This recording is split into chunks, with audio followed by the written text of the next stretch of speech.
கோவையில் நாய்களுக்கு உணவளிக்கும் மனிதர்களுக்கு காவல்துறை ஆதரவளித்து பாதுகாப்பு அளிக்கும் என உதவி கமிஷனர் உறுதியளித்தார். மேலும் அதை தடுப்பவர்களுக்கோ உணவளிப்பவர்களை மிரட்டுபவர்களுக்கோ தண்டனை அளிக்கப்படும் என்றும் எச்சரித்தார்.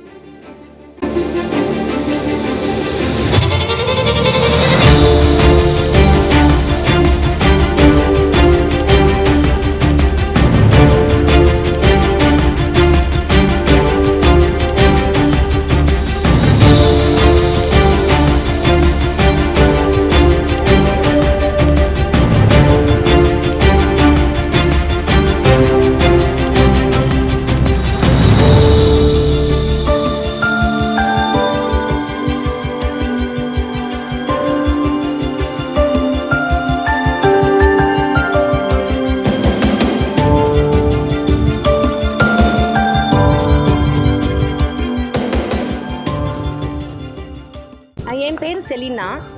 நான் ஒரு 8 இயர்ஸாக இந்த விலங்குகள் நல சேவையில் தான் இருக்கிறேன். இப்போ ரீசெண்டாக தான் எங்களோட இதை ஒரு அமைப்பாக நான் பதிவு பண்ணேன். HARPன்னு சொல்லிட்டு helping hands for animal rights and protection அப்படின்னு நான் பதிவு பண்ணேன். அதுக்கு மெயினான காரணம் என்னதுன்னா, நிறைய இடங்களில் நம்ம ஒரு பதிவு பெற்ற அமைப்பாக இருக்கும்போது தான் நம்மளுடைய வாய்ஸ் கேட்குறாங்க. அதோட கவர்மெண்ட்டோடு சேர்ந்து ஒரு நிரந்தரமான தீர்வுக்கான வழியில் நான் இறங்கி இருக்கிறதுனால நான் ரெஜிஸ்டர் பண்ணியிருக்கிறேன். அதுலேயும் எஸ்பெஷலி இந்த மாதிரி அநியாயமாக நடத்தப்படுறவங்களுக்காகன்னு சொல்லிட்டு நான் சப்போர்ட் பண்ணிட்டு இருக்கிறேன். அதில் தான் இந்த கேஸும் வருது. இதில் ஒரு பொண்ணு அவங்களுடைய ஏரியாவில் சரவணம்பட்டியில் அழகு நகர் லக்ஷ்மி நகரில் 4 இயர்ஸாக அவங்க ஃபீட் பண்ணிட்டு இருக்கிறாங்க. வீட்டு வேலை செஞ்சு சம்பாதிச்சு அந்த காசில் அங்கே இருக்கிற நாய்களுக்கு உதவி செஞ்சுட்டு இருக்கிறாங்க. அப்போ அங்கே இத்தனை நாளும் ஒரு பிரச்சனையும் இல்லை. இப்போ ரீசெண்டாக அங்கே குடிமாறி வந்த ஒரு சிலரால், ஒரு சொல்லப்போனால் ஒரு 5-6 பேரால் மெயினாக நீங்கள் போடக்கூடாது, நாய்களுக்கு சாப்பாடு போடக்கூடாதுன்னு சொல்லியிருக்கிறாங்க. முதல்ல தெருக்களில் போடக்கூடாதுன்னு இருக்கிறாங்க. அந்த பொண்ணு அந்த தெரு மூலையில் போட்டிருக்கிறா, அங்கேயும் போடக்கூடாது அப்படின்னு இருக்கிறாங்க. அது கேட்டப்போ ஆமாம், நாய்கள் போடக்கூடாது, ஏன்னா நாங்கள் நல்ல வசதியாக வீடு கட்டி இருக்கிறோம், அந்த இடத்துல அசிங்கம் பிடிச்ச மாதிரி நாய்கள் இருக்கக்கூடாது, அதுங்க சாகணும் அப்படின்னு சொல்லியிருக்கிறாங்க. அதுக்கப்புறமா இல்லை அப்படி நீங்கள் சொன்னாலாம் நான் கேட்க மாட்டேன், நான் போடத்தான் செய்வேன் அப்படின்னு சொல்லி போட்டிருக்கிறா. அதுக்கு அவங்க என்ன சொல்லியிருக்காங்க, இப்படி பண்ணேன்னு சொன்னால் அவளை நிறைய டைம் அவங்க வந்த உடனே அவங்க நியூஸ் பாஸ் பண்ணி நைட்டு 10:30க்கு கூட வர்றாங்க. எல்லாரும் கூடி இருந்துட்டு அந்த தடியால் அந்த நாய்களை ஹராஸ் பண்ணுறது அந்த மாதிரி சொல்லிட்டு இந்த பொண்ணையும் சொல்லியிருக்கிறாங்க, நீங்கள் போடக்கூடாது அப்படின்ட்டு. நீ அப்படி போட்டேன்னு சொன்னால் உன் மேலே திருட்டு பட்டம் கட்டுவோம் அப்படின்னு சொல்லிட்டு ஒரு நாள் அவங்க வெஹிக்கிளை தட்டி விட்டு காற்றெல்லாம் பிடுங்கி விட்டு அவங்க போக போக இந்த போரா பாரு திருடின்னு ஒரு 1.5 கிலோமீட்டர்ஸ் பின்னாலே கத்திட்டு போயிருக்கிறாங்க அந்த பொண்ணோட வீடு வரைக்கும்.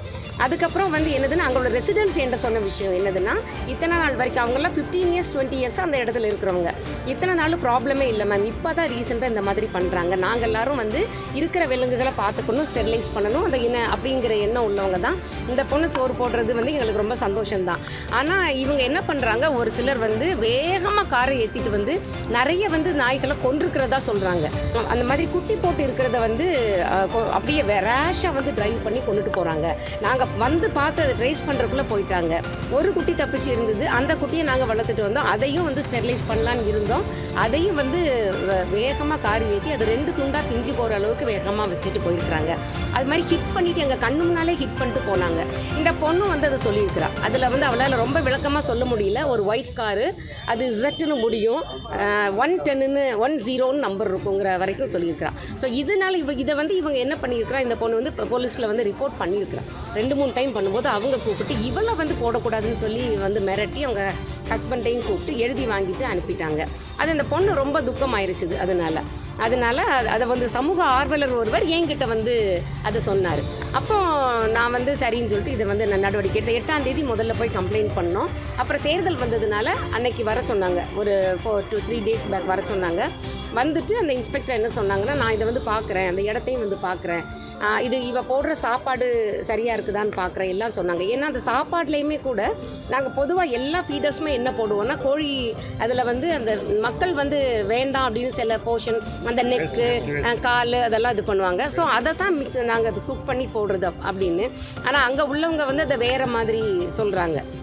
கோழி கழிவுகளை பச்சையாக போடுறா, அதுக்கப்புறம் அந்த மாதிரி பொய்கள்லாம் நிறைய சொல்லிகிட்டு இருக்கிறாங்க. அது ஒரு சிலர் தான், மற்ற எல்லாருமே இதுக்கு ப்ரோவாக தான் இருக்கிறாங்க. அதை என்கரேஜ் தான் பண்ணுறாங்க. ஆனால் இவங்க அதே மாதிரி நாங்கள் சொல்லி அங்கே ஸ்டெரிலைஸும் பண்ணியிருக்கிறாங்க. அந்த குட்டிகளும் அடாப்ஷனுக்கு போயிருக்குது. இப்போ ரொம்ப லிமிட்டடாக தான் இருக்குது இவ்வளோத்துக்கும். அங்கே ஒரு 5 தெருக்கு நான் போய் பார்த்தேன். டோட்டலாகவே ஒரு 15 டாக்ஸ் தான். ஒரு தெருவுக்கு 3 அல்லது 2. அந்த தெருவுமே ரொம்ப லாங் ஸ்ட்ரீட்ஸ் தான். அதில் பார்க்கும்போது லிட்ரலாக நான் இருக்கிற மாதிரியே தெரியல. நம்ம போனால் தான் இங்கே ஒரு நாய் அங்கே ஒரு நாய் இருக்குது.